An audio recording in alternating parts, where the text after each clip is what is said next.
다 함께 대림절 첫째 주일 예배 함께 드리겠습니다. 땅과 거기에 충만한 것과 세계와 그 가운데에 사는 자들은 다 여호와의 것이로다. 여호와께서 그 터를 바다 위에 세우시며 강들 위에 건설하셨도다. 여호와의 산에 오를 자가 누구며 그의 거룩한 곳에 설 자가 누구인가? 곧 손이 깨끗하며 마음이 청결하며 뜻을 허탄한 데에 두지 아니하며 거짓 맹세하지 아니하는 자로다. 아멘. 찬양을 받으시기에 합당하신 거룩하신 하나님, 한 주간의 삶 가운데에도 성령께서 동행하여 주시고 이렇게 주님의 전에 모여 예배할 수 있는 거룩한 주일을 허락하여 주시고 복된 처소를 주신 것에 감사드립니다. 우리 마음 가운데 성령께서 임재하여 주시어서 우리가 드리는 예배를 기뻐 받아 주시옵시고 다함이 없으신 하나님의 충만하신 은혜로 충만히 채워 주옵소서. 이 시간 이 자리에 함께하지 못한 사랑하는 모든 가족들 위해, 교우들 위해 하나님의 크신 사랑과 은총으로 덧입혀 주시어서 회복시키시며 치유하시는 하나님의 놀라우신 사랑이 그 모든 삶에 충만히 임할 수 있도록 인도하여 주옵소서. 이 시간 주께서 우리 모두와 함께 하시며 우리의 예배를 기뻐 받으실 줄 믿사오며 우리 구주 예수 그리스도 이름으로 감사하며 기원하옵나이다. 아멘. 사도신경으로 신앙 고백 드리겠습니다.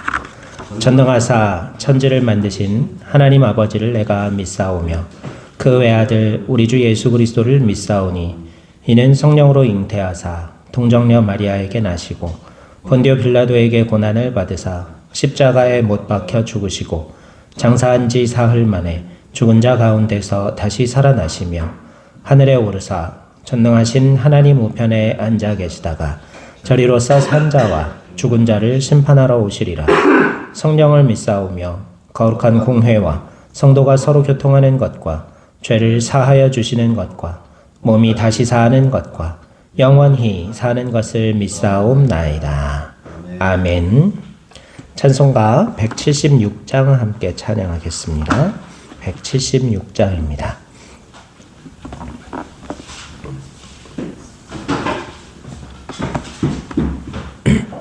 176장 맞아요? 176장. 104장이라고 적혀있습니다. 적혀있는 104장이라고 적혀있어요. 아, 그건 아래예요. 아, 그럼요. 그것도 할 거예요, 이따가.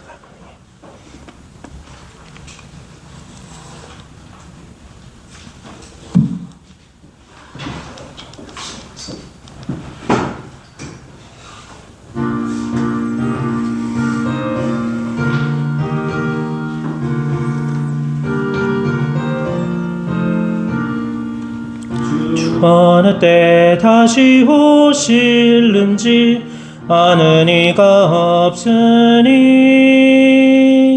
등 밝히고 너는 깨어 있어 주를 반겨 맞으라. 주 안에서 우리 몸과 마음이 깨끗하게 되어서 주 예수님 다시 오실 때에 모두 기쁨으로 맞으라. 주 오늘에 오신다면 부끄러움 없을까? 잘하였다 주님 칭찬하며 우리 맞아주실까? 주 안에서 우리 몸과 마음이 깨끗하게 되어서 주 예수님 다시 오실 때에 모두 기쁨으로 맞으라. 주님 맡겨주신 일에 모두 성다했나? 내 맘속에 확신 넘칠 때에 영원한 식 없겠네. 주 안에서 우리 몸과 마음이 깨끗하게 되어서 주 예수님 다시 오실 때에 모두 기쁨으로 맞으라. 주 예수님 언제 오실는지 한밤에나 낮에나 늘 깨어서 주님 맞는 성도 주의 영광 보겠네. 주 안에서 우리 몸과 마음이 깨끗하게 되어서 주 예수님 다시 오실 때에 모두 기쁨으로 맞으라. 아멘. 우리 김준엽 학생 기도드리겠습니다. 예수님, 가족이 건강하게 해주시고 교회가 잘 되게 해주시고 앞으로도 이렇게 계속 예배할 수 있게 해주세요. 아멘. 예수님 이름으로 기도합니다. 아멘. 아멘. 이 시간 하나님께서 우리에게 주시는 말씀은 신약성경 로마서 13장 11절에서 14절까지의 말씀입니다. 신약성경 257쪽입니다.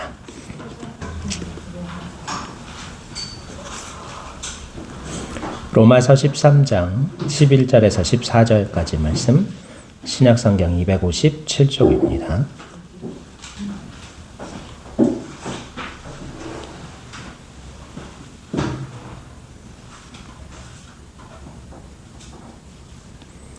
봉독해드리겠습니다.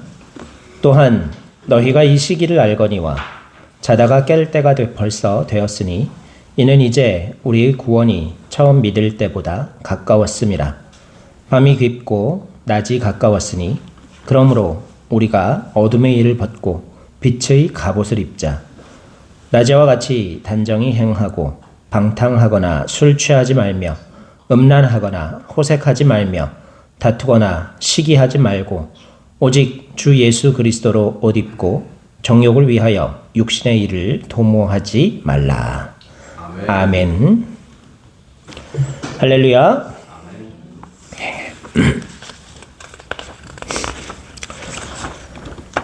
우리 크리스천들은 예수 그리스도를 구원의 주님으로 믿고 섬기는 사람들을 일컫는 말입니다. 우리가 믿는 사실은 예수님의 가슴 벅찬 약속을 믿고 있는데요. 예수님께서 그 자신이 스스로 여러 번 말씀하셨을 뿐만이 아니라 성경 말씀의 맨 마지막에 새겨진 약속이기도 합니다. 요한계시록 22장 20절 말씀을 보면 내가 진실로 속히 오리라 하신 이 약속이 모든 그리스도인들이 가슴 벅찬 약속으로 기억하며 또 이 약속을 믿고 다시 오실 주님을 기다리는 것이 바로 기독교인 곧 그리스도인들의 믿음의 기초가 됩니다.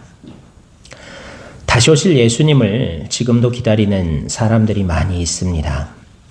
올해도 모든 교회는 예수님의 이 약속을 믿고 다시 오실 예수님을 기다리는 대림절을 보내고 있습니다. 왕의 색인 보라색으로 교회의 휘장과 여러 가지 색들을 바꾸고 또 기다림의 의미로 촛불 4개를 밝히는 전통이 바로 이 대림절의 전통인데요. 오늘이 그 첫 번째 주일인 대림절 첫째 주입니다. 이 대림절은 원래 강림절이라고 해서 지켰지만 기다린다라는 뜻을 강조하기 위하여 기다릴 대자를 앞에 붙여서 대림절 혹은 대강절이라고 부릅니다. 그런데 예수님께서 승천하신 이후에 초대교회, 곧 2000년 전에 초대교회와 지금의 모든 교회의 공통적인 의문이자 질문이 한 가지 있습니다. 속히 오겠다고 약속하신 주님의 강림이 왜 우리의 생각보다 이렇게 늦어지는 걸까 하는 질문이 바로 그 질문이에요. 바로 그 질문에 대한 초대교회 사도들의 대답 중에 하나가 오늘 본문의 말씀입니다. 우리가 이 말씀을 온전히 이해하기 위해서 초대교회가 처해 있던 이 교회의 상황에 대하여 한번 살펴볼 필요가 있는데요. 초대교회에서는요, 이 예수님의 다시 오심, 곧 재림이 아주 긴급하게 필요한 일이었다는 거예요. 또 예수님께서 내가 곧 다시 오리라 하신 그 말씀 때문에, 그 약속 때문에 초대교회의 성도들은 다시 오실 예수님에 대하여 급하게 준비를 했습니다. 어떤 사람들은 자기들 생업까지도 다 포기하고 아무 일도 하지 아니하고 다시 오실 주님 종말을 기다리기도 했습니다. 또 어떤 사람들은 이 약속을 믿고 선한 일을 행하다가 너무 기대보다 늦게 오시는 예수님으로 말미암아서 낙심하기도 하는 이러한 긴급한 상황이었다는 거예요. 이러한 교회 상황 가운데에서 많은 그리스도인들은 바로 이 초대교회 예수님께 직접 배웠던 사도들에게 이 의문에 대하여 물을 수밖에 없었습니다. 곧 다시 오시리라 약속하신 예수님의 재림이 왜 이렇게 늦어지는 것입니까? 라고 물었을 때 사도들은 거기에 대한 직답 대신에 오늘 본문 말씀처럼 지금 현재를 살아가야 할 그리스도인의 올바른 삶의 자세가 무엇인지를 가르쳐주고 있습니다. 제자들의 이 질문과 사도들의 대답이 다른 이유가 어디에 있겠습니까? 바로 그것은 예수님의 다시 오심, 재림을 기다리는 마음의 차이 때문에 그렇습니다. 사람들은 임박한 고난과 핍박을 피하여서 구원과 천국의 은혜를 한시라도 빨리 누리고자 하는 조급한 마음으로 예수님의 다시 오심, 곧 약속하신 재림을 기다렸지만 하나님의 마음은 이들과 달랐습니다. 한 생명이라도 더 회개하여 하나님의 품으로 돌아오시기를 바라시는 간절한 사랑과 자비가 바로 하나님의 마음이었기 때문에 재림을 기다리는 이 예수님의 다시 오실 일에 대한 기다림의 마음이 달라서 이 시간의 차이가 느껴지는 거예요. 사랑하는 사람을 간절히 기다리는 마음에 대한 여러 가지 이야기들, 감동적인 이야기들이 있죠. 공통점은 무엇입니까? 언제 왔다라는 사실보다는 그 올 날짜를 어떻게 준비하고 어떤 자세로 기다렸는지가 더 그 이야기들을 감동적이게 만드는 중요한 이유들이에요. 여러분, 솔베이지의 노래라는 거를 대부분 들어보셨을 텐데요. 어떤 드라마에서 이 테마로 이 노래가 옛날에 나오기도 해서 저 플룻으로 이 곡을 불기도 했었는데요. 노르웨이 작곡가 그리그가 작곡한 페르킨트 모음곡 중에 속해 있는 그러한 노래예요. 긴 여인의 기다림에 대한 노래인데요. 이 한 해가 가고 겨울이 지나도 내가 확실히 아는 것은 당신이 돌아올 것이라는 사실입니다. 하나님이 당신을 도우실 거예요. 당신 혼자 길을 헤매고 있을 때 하나님은 당신에게 힘을 주실 거예요. 당신이 천국에 있다면 나를 기다리세요. 우리 천국에서 다시 만나 헤어지지 말아요. 라는 가사입니다. 남편인 페르킨트가 세상을 떠돌며 방황할 때 그의 정숙한 아내였던 솔베이지가 평생을 외로이 수절하며 그를 기다리며 부른 노래입니다. 결국 늙고 병든 페르킨트는 다음 것 같습니다.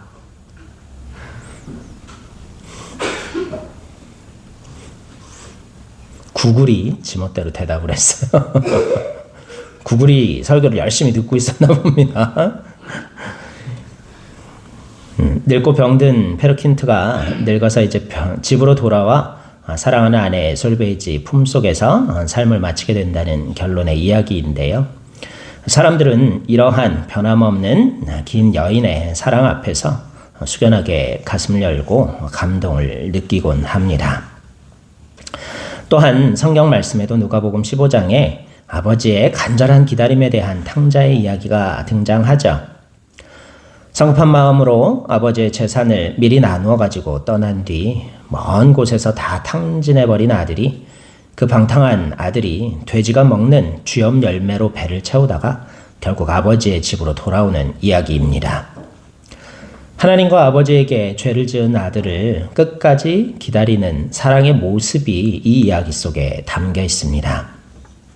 15장 20절을 보면 이에 일어나서 아버지께로 돌아가니라. 아직도 거리가 먼데 아버지가 그를 보고 측은히 여겨 달려가 목을 안고 입을 맞추었다. 그렇게 기록되어 있는 걸 볼 수 있어요. 아버지께서 집 나간 이 아들을 얼마나 오랫동안 기다렸는지 멀리서 돌아오는 아들을 보고 아버지는 그렇게 달려가 그 아들을 끌어안고 입을 맞추었습니다. 자녀와 부모가 이별했을 때 누가 더 간절한 마음으로 재회를 기다리겠습니까? 바로 부모의 마음이 더욱더 애절한 것을 우리는 잘 알고 있습니다. 세월의 사건 때에도 이미 죽은 것이 확실한 자식의 유해라도 건져보려고 기다리던 그 부모들의 간절한 모습을 바라보면서 많은 사람들이 함께 가슴 아파했던 기억이 우리에게 있습니다. 오늘 본문 말씀에 바울은 11절 말씀을 보면 또한 너희가 이 시기를 알거니와 자다가 깰 때가 벌써 되었으니 이는 이제 우리의 구원이 처음 믿을 때보다 가까웠습니다. 교훈하고 있습니다. 하나님은 이처럼 간절한 사랑과 간절한 부모의 마음으로 우리가 그리고 죄를 지은 한 사람이라도 더 구원받기를 간절히 소망하고 있는데 우리가 살고 있는 이 시기가 그 구원의 때가 우리가 처음 믿었을 때보다 확실한 것은 더욱 가까워졌다는 것, 그 사실을 깨달아야 돼요. 내가 언제 죽을지 미리 아는 사람이 있습니까? 저는 몇 살쯤 죽을 것 같아요. 생각할 수는 있지만 정말로 내가 언제 죽을지 알 수 있는 사람은 거의 없습니다. 그런데 확실한 건 어때요? 어제보다는 내가 죽을 날이 하루 더 가까워졌다는 사실이죠. 충격을 느끼고 있습니까? 아니요. 바로 그래요. 어제보다는 확실히 하루 더 가까워졌다는 사실을 우리가 잊지 않으면서 죽음의 때에 후회하지 아니할 수 있는 복된 믿음의 삶을 살아가기를 바울은 교훈하고 있어요. 먼저 바울이 간절히 원했던 것은 지금이 어느 때인지 그 시기를 알라는 거예요. 죄와 어둠의 시대가 깊어갈수록 거룩함과 빛의 시대가 그만큼 가까웠다는 사실을 깨달으라는 말씀입니다. 흔히 우리는 말세라고 이야기하고 지금 우리가 살고 있는 시대가 이전보다 더욱더 타락했다라고 이야기합니다. 그러나 그 이야기를 하기 위해 우리는 이제 하나님의 구원의 때도 그만큼 다시 오실 예수님이 마지막 심판의 날도 그만큼 가까웠다는 사실을 깨달아야 한다는 거예요. 또 예수님이 다시 오시기를 기다리고 또 기다렸던 2000년 전에 그 그리스도인들은 어떻습니까? 예수님을 다시 만났을까요? 만나지 못했을까요? 그들의 삶에 예수님은 이미 찾아오셨다는 사실을 깨닫기를 소망합니다. 역사적 재림과 개인의 종말이 다르다는 사실, 그러나 그것은 하나라는 것을 우리가 다시 한번 또 깨닫기를 소망합니다. 역사적 종말이라는 것은요, 모든 개인의 종말을 뜻하는 거예요. 다시 말해서 한 사람 한 사람의 인생의 끝은 그 역사적 종말과 다를 게 없다는 사실이죠. 2000년 전에 예수님의 재림을 그토록 간절히 기다렸던 모든 사람들은 이미 다시 오신 예수님을 그들의 삶의 마지막에 만났을 줄로 믿습니다. 우리의 삶도 시기가 가까웠다라는 것, 지금이 어떠한 시대라는 것을 우리가 깨달으면서 주님 다시 오실 그날이 어제보다 하루 더 가까웠다는 사실을 깨달으면서 다시 오실 주님을 맞이하기에 부족함 없는 빛의 자녀로서의 삶을 살기를 소망합니다. 바울은 또한 11절 말씀에 보니까 자다가 깰 때라는 것을 강조하고 있어요. 곧 낮이요, 빛의 시대를 준비해야 한다는 거죠. 우리가 깊이 잠들었다가도 새벽에 여명이 동트기 시작하면 빛을 보면서 서서히 잠에서 깨어납니다. 이렇게 서서히 밝아오는 빛을 우리가 느끼면서 잠에서 깨는 게 뇌 건강에도 참 좋다 그래요. 요즘 암막 커튼을 다 가려놓고서 갑자기 알람 소리에 깨가지고 태양빛보다 더 밝은 휴대폰 불빛을 보면서 하루를 깨는 게 그렇게 별로 좋지는 않다고 합니다. 이렇게 우리가 빛이 밝아오면 깨어나야 할 때라는 사실을 알아야 한다는 거예요. 우리도 이제는 자다가도 깨어나서 헛된 꿈을 쫓다가도 이제는 깨어나서 진리를 살아야 될 때임을 깨달으면서 자다가도 깨어나는 은혜가 있기를 소망합니다. 사도 바울은 12절 말씀을 보니까 밤이 깊고 낮이 가까웠으니 그러므로 우리가 어둠의 일을 벗고 빛의 갑옷을 입자 하고 교훈하고 있습니다. 바울이 말한 어둠의 일은 무엇일까요? 바로 방탕과 술 취함을 뜻합니다. 술을 취하게 되면 맑은 정신, 이성적 판단력을 잃어버리고 죄악을 향해 걸어가는 욕망만을 쫓아 걸어가는 발걸음을 멈출 수 없게 됩니다. 술 취한 친구들이 술을 더 마시기 위해 더욱더 방탕한 곳으로 찾아가는 걸 여러 번 봤어요. 술이 취하면은요, 그거를 금할 수가 없어요. n분의 1 하기로 하면서 더 비싼 술집으로 가는 친구들 많이 보았습니다. 그때 나는 갈게 하고 돌아서는 게 쉽지 않아요. 하지만 저는 돌아섰습니다. 그리고 다른 친구도 한 명, 꼭 제 말 잘 듣는 친구 한 명도 같이, 교회 친구 한 명도 데리고 가자, 집으로 가자 그러면서 그렇게 데리고 왔던 기억이 있습니다.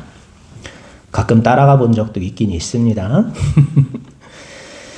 그렇게 술 취한다는 것은 건강한 이성적 판단력을 잃어버리고 죄악으로 향해 걸어가는 자기 발걸음을 멈출 수 없게 되는 상태를 뜻하는 거예요.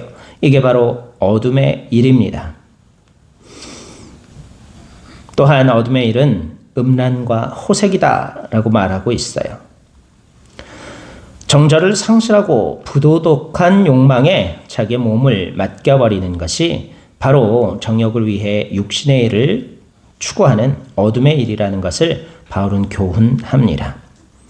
또한 마지막으로 다툼과 시기가 어둠의 일이다라고 말합니다.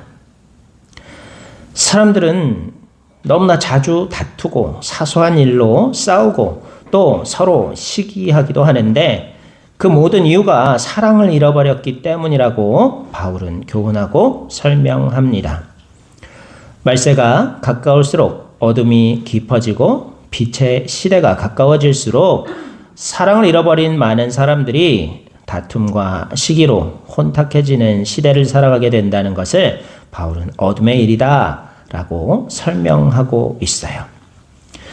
이와 반대로 빛의 갑옷을 입으라고 권고하는데요. 빛의 갑옷은 무엇을 뜻할까요? 바울은 오직 그리스도로 옷 입으라 그렇게 말씀하고 있어요. 그리스도로 옷 입는다는 게 무엇을 뜻할까요? 바로 그래요. 예수님처럼 닮아가는 삶을 살아가는 걸 뜻하죠. 학생이 아니면서 교복을 입으면 학생인 줄 알게 되죠. 그와 마찬가지로 우리가 그리스도로 옷 입는다는 것은 바로 예수님을 닮아가는 삶을 살아간다는 것을 뜻합니다. 그것이 곧 빛의 갑옷, 어둠의 세력으로부터 죄와 죽음으로부터 우리를 지켜줄 빛의 갑옷임을 깨닫기를 소망합니다. 또한 바울은 주님의 강림을 기다리는 우리의 자세는 그 앞에 흠없이 서기를 위해 노력하는 것이다 라고 설명합니다. 주님이 다시 오셨을 때 우리가 그 주님 앞에 어떠한 모습으로 서 있을까를 준비하는 것, 그것이 바로 빛의 갑옷을 입는 삶인 줄로 믿습니다. 장인 장모님이 내일 우리 집에 오신대. 그러면 어떻게 되겠어? 집을 막 청소하기 시작하겠죠. 또 중요한 손님이 나를 찾는다고 하면 정갈하게 하기 위하여 노력하는 것과 같이 다시 오실 예수님을 기다리는 우리의 자세는 그분 앞에서 흠이 없기를 위해 노력하는 상태라는 것을 깨닫기를 소망합니다. 그러나 우리는 어때요? 우리 스스로 흠없는 상태를 만들 수가 없다는 사실이죠. 예수님께서 우리의 모든 죄를 씻어주시고 우리의 모든 허물과 죄를 덮어주실 때에만이 우리는 흠없이 다시 오실 주님 앞에 설 수 있음을 깨닫기를 소망합니다. 가게에서 보면 사과를 팔 때 그냥 낱개로 파는 사과가 있고요. 봉지에 들어있는 사과가 있어요. 또 어때요? 한 개씩 낱개로 봉지에 들어있는 사과도 있는데요. 봉지에 들어있는 사과가 더 좋을까요? 그냥 꺼내놓고 파는 사과가 더 좋을까요? 꺼내놓고 파는 사과가 더 좋아요. 사과들 보니까 봉지에 들어있는 것들은 위에는 그럴듯하게 깨끗한 게 들어있는데 밑에 쪽으로 이렇게 돌려서 보면 막 멍들고 흠 있는 것들이 들어있고 사과도 조그맣고 모양도 성치 못한 것들이 많이 있더라고요. 봉투가 사과를 그 사과의 흠들을 가려주고 덮어주고 있는 것처럼 예수님께서 보혈로 우리의 모든 허물과 죄악을 사해 주셔야만이 우리가 주님 앞에서 온전한 모습으로 다시 오실 주님 앞에 의롭다 인정함을 받아 주님 앞에 서게 될 줄로 믿습니다. 다시 오실 예수님을 기다리는 우리의 자세는 어때요? 어둠의 옷을 벗고 빛의 갑옷을 입는 곧 예수님을 닮아가는 삶이어야 함을 다시 한번 깨닫기를 소망합니다. 우리 확실히 기억해야 할 것은 어제보다 다시 오실 주님 하루 더 가까워졌다는 것. 나의 죽음의 시간도 어제보다 하루 더 가까워졌다는 사실을 기억하면서 오늘 하루 하나님 앞에 흠없는 사람으로 서기 위하여서 최선의 노력을 다하는 빛의 갑옷을 입는 예수 그리스도를 닮아가는 복된 삶을 사는 저와 여러분 모두가 되시기를 간절히 소망합니다. 기도드리겠습니다. 은혜와 사랑이 충만하신 생명의 하나님, 우리의 인생이 영원히 길고 이어질 것만 같지만 하루 앞도 내다볼 수 없는 것이 연약한 우리의 인생임을 주님 앞에 고백합니다. 다시 오시겠다 약속하신 주님의 신실하신 그 약속을 의지하여서 다시 오실 주님 앞에 흠없이 서는 우리 모두가 될 수 있도록 인도하여 주시옵소서. 어리석었던 어둠의 일들을 벗어버리고 빛의 갑옷을 입는 예수 그리스도를 닮아가는 하나님의 온전한 백성들로서 이 하루가 마지막 날이라 생각하며 살아갈 수 있는 흠없는 당신의 자녀들이 될 수 있도록 기름 부어 주옵소서. 우리의 죄를 사하시기 위하여 죽음으로부터 구원하시기 위하여 이 땅에 오신 예수님을 기다리는 대림절 첫째 주간에 다시 오실 주님의 그 사랑을 생각하며 그 사랑과 구원의 은혜에 합당한 믿음의 삶으로 예비되는 빛의 자녀들로 새롭게 하여 주시기를 온전히 소망하오. 우리 구주 예수 그리스도의 이름으로 기도드리옵나이다. 아멘. 찬송가 한 곡 더 부릅니다. 104장입니다.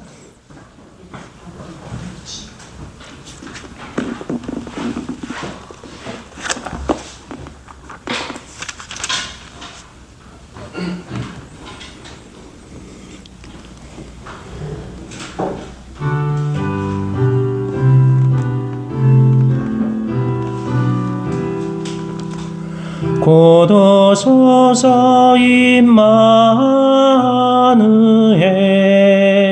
오그하소서 이스라엘 그 포로 생활 고달파 메시아 기다립니다.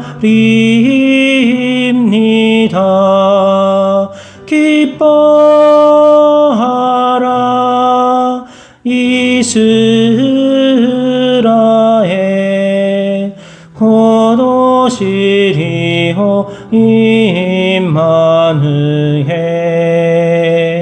또 소서 지혜 주 온 만물 질서 주시고 참 진리의 길 보이사 갈 길을 인도하시고 하소서. 기뻐하라 이스라엘 곧 오시리오 임마누엘. 또 서서 소망의 주 맘 이르어 시기와 분쟁 없애고 참 평화 채워 주소서. 기뻐하라 이스라엘 곧 오시리오 임마누엘. 아멘. 사랑의 하나님, 감사합니다. 죄와 죽음으로부터 우리를 권하시기 위하여 이 땅에 오신 예수님, 십자가의 죽음과 부활을 다 이루어내시고 다시 하늘 보좌로 올라가신 주님, 내가 곧 다시 오리라 약속하신 그 주님, 아버지여, 그 약속 따라 이미 초대교회에 주님을 갈망하며 대림하던 그 성도들의 삶에 임하셨고 다시 오셨음을 바라봅니다. 언제 다시 오실지가 중요한 것보다 우리가 오늘 하루를 주님을 기다리며 어떠한 마음과 자세로 살아야 할지가 소중함을 사도 바울의 가르침을 따라 묵상하였나이다. 주님, 다시 오실 그 주님의 앞에 서기에 부족함 없는 온전한 빛의 자녀들로 거듭나고 새로워지는 은혜가 있게 하여 주옵소서. 우리 스스로 우리의 죄를 사할 수 없음을 주님 앞에 고백드리옵나니 긍휼히 여겨 주옵시사. 보혈의 공로로 씻어 주시옵시고 새롭게 하여 주시어서 하나님의 은혜에 합당한 빛의 갑옷을 입은 주님의 온전한 자녀로 새로워지게 하여 주옵소서. 이 시간 주님 우리의 삶에 베푸신 놀라우신 구원의 은혜에 감사하며 여러 가지 제목으로 작은 예물을 정성껏 드렸나이다.